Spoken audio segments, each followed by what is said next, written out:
O P Operation。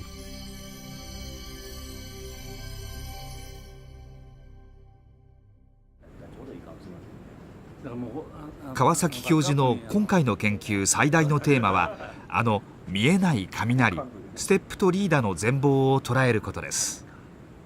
感度弱いってね。どっちに？落雷のメカニズムを解き明かし、落ちる場所の手がかりをつかもうというのです。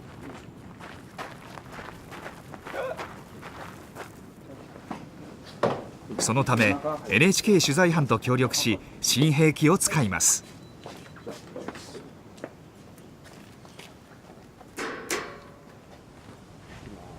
肉眼では見えない映像が撮影できるウルトラハイスピードカメラです。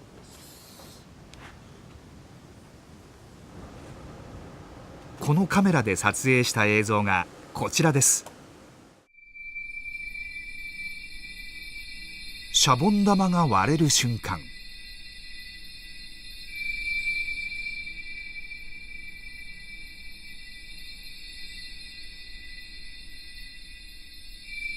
肉眼では見えない世界を何万分の1秒単位で見ることができます。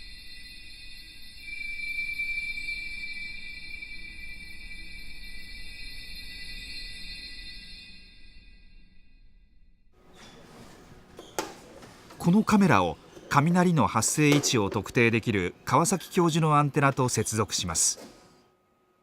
来ました来ました。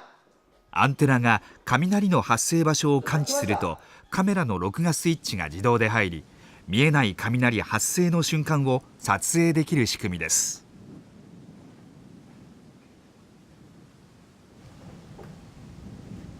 このカメラで2万分の1秒の世界に挑むことにしました。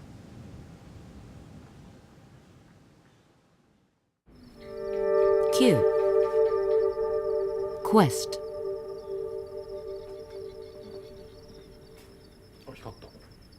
撮影準備が整った夕方、突然雲が光り始めました。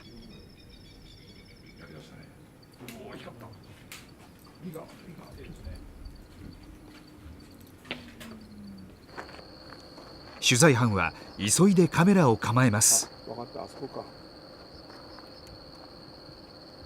よし、じゃあここに巻きましょう。ところが見えない雷をなかなか捉えることができません。か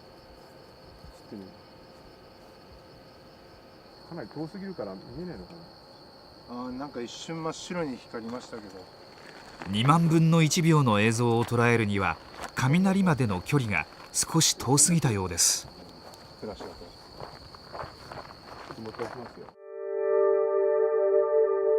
この日撮影できたのはわずかな光だけでした。今の感じですとこのカメラではもう映らない、ね。どのくらいですか感じで何キロぐらいまで近づけばいいんですか、ね。やっぱり10キロ以内には近づかないと。雷までの距離が遠く、明るさも足りない。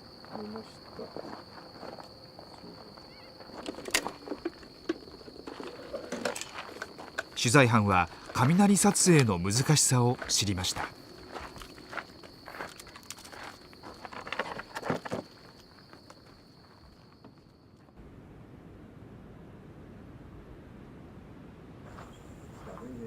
翌日、同じ場所でセッティングを始めます。しかし雷が昨日より近い場所に発生するとは限りません。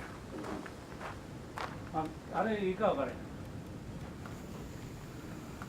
なかなかあれですね、周りに雲がないので、はい、ちょっとここで少し待つのか、もう夕方から夜になってしまうので、ちょっとこれ見ると少し南の方に雲の塊があるので、レーダーによると、ここから南に行ったところに巨大な雲が発生していました。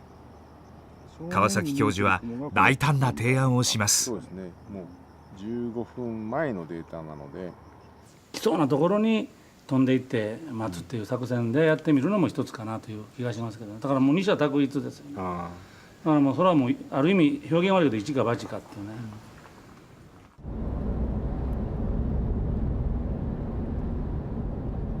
ストームチェイスの開始です。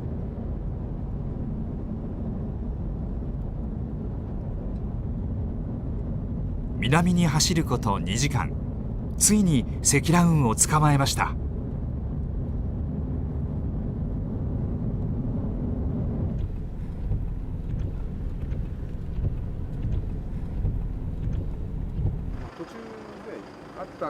レーダーの情報で雲の位置を確認します。積乱雲からわずか10キロの距離にまで近づいていました。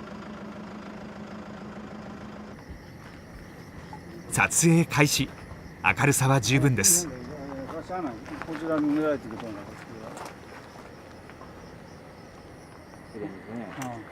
今ので全然待ってるのこれ。次見えないとなかなか映らない。しかしこの日もステップとリーダーを捉えることはできませんでした。多数の雷が発生したものの、全て雲の中の放電現象でした。アンテナが反応し、カメラの録画スイッチは入ります。しかし映し出されたのは明るく照らされた雲だけでした。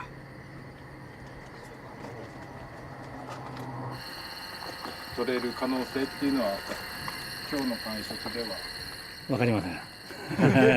それはあんまりリップサービスは多分できないと思いますね。雷に近づいているのに撮ることができません。この日の撮影も失敗に終わりました。